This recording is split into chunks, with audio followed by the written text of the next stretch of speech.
Hello and welcome to my YouTube channel. In today's video I'm going to be doing a demonstration painting wet into wet, keeping it quite loose, of a pumpkin and some beetroot.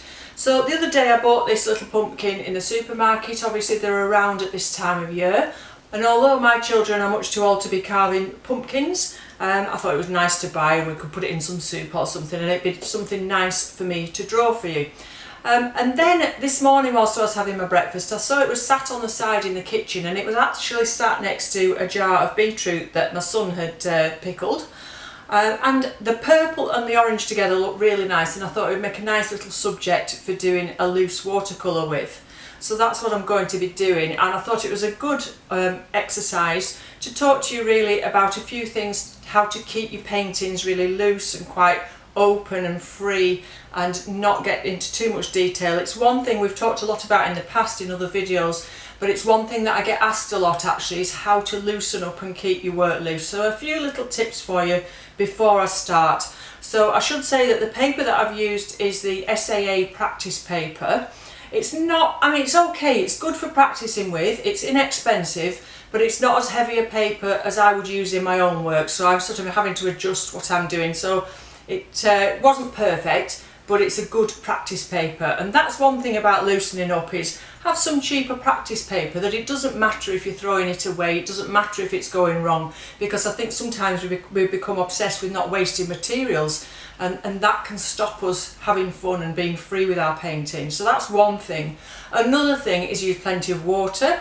And let the colours run into each other. Don't worry when they start running into each other, because that's when you get some really nice effects. And with this one you'll see I used either colour in the other subject. So I used the orange colours of the pumpkin in the beetroot and the colours from the beetroot into the pumpkin. The colours I used for the beetroot were violet with some red mixed in. The red on its own wasn't the right colour and the violet on its own wasn't the right colour, so those two mixed together made a nice beetrooty colour. The colours in the pumpkin itself, I used yellow and orange and green, and I made them a bit more vivid than they are on here. And what I did was I took a photograph using my tablet. Now I've not had a tablet for very long, I've usually just used my laptop and my phone. So this was a new thing I got for my birthday a little while ago, and I've not really got a handle on it yet. And I have to say the camera on it isn't great. The quality of the pictures from the tablet isn't great, and that doesn't really matter to me because I've got a great camera on my smartphone and I've got the camera that I'm using now, so I don't really need it for taking photographs. But I took a photograph this morning of it, the pumpkin and the beetroot, using my using my tablet. And the image wasn't great, but actually that's quite a good thing for working from. If you've got an image that's a little bit blurry and not too detailed, it makes you sort of stand back and do things a little bit more abstract because you're just working with what you've got there. So that's another good tip. Sometimes when you're working from life, you'll have heard people say quite often about squinting your eyes sort of half shut, and then other things go out of focus and the thing that's most important kind of pops out.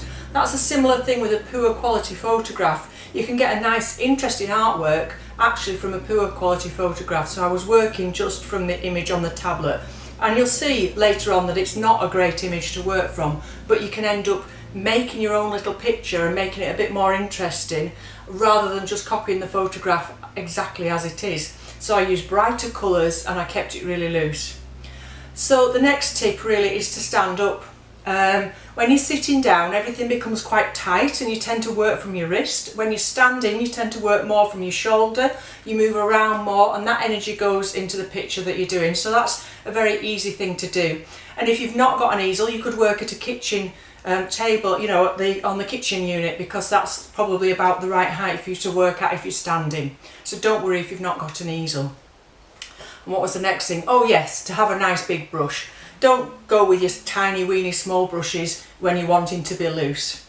So you'll see I did the pencil drawing first, and I kept that, as I was standing, I kept that nice and open and free, lots of lines that weren't right. And then when I did the pen drawing on top, which I used a black, I think it was size 0.8 Unipin fine liner for that. And when I did the pen drawing, I tried to keep that same energy and openness that I had with the pencil drawing. I didn't go back to using my wrist and doing things exactly as they were. This particular subject, if you sat in front of a still life all day, today, tomorrow, the next day, and spent hours and hours, you could measure every little thing and get an absolutely perfect drawing. And I'm sure most of you watching this could do that if you had the time and you did all those measurements and you kept correcting yourself. Sometimes you need to settle for an imperfect drawing in order to get a more vibrant and energetic picture. So my drawing isn't perfect by any means, but it keeps it free and it keeps it loose and it gives it character. So if you're wanting more character, sometimes you may just want to let some of the drawing go a little bit and not worry too much about it. Okay, so I think that's everything. Nice big brushes, stand up and work quite quickly. Don't spend hours and hours doing this. Let the colours run into each other. Have your colours made up ready, plenty of water on your paper, and it doesn't matter if it all goes wrong because you can always get another piece of paper and have another try. Okay, so I'll pop a little bit of music to this. I should actually just show you, sorry, I'll just pop that down and I'll just show you the end result. So like I said, this was some SAA practice paper which I've taped to my board here. So that's the end result. As you can see, I've let the colours go out and I've been quite loose about the background, let them blend out, and I've put the colours of each one into each other. So the only different colour really is that little green top there to the pumpkin. Okay, so enjoy the rest of the video. Let me know what you think in the comments below, and if you have any questions, please do ask. Thank you for watching, and bye bye for now.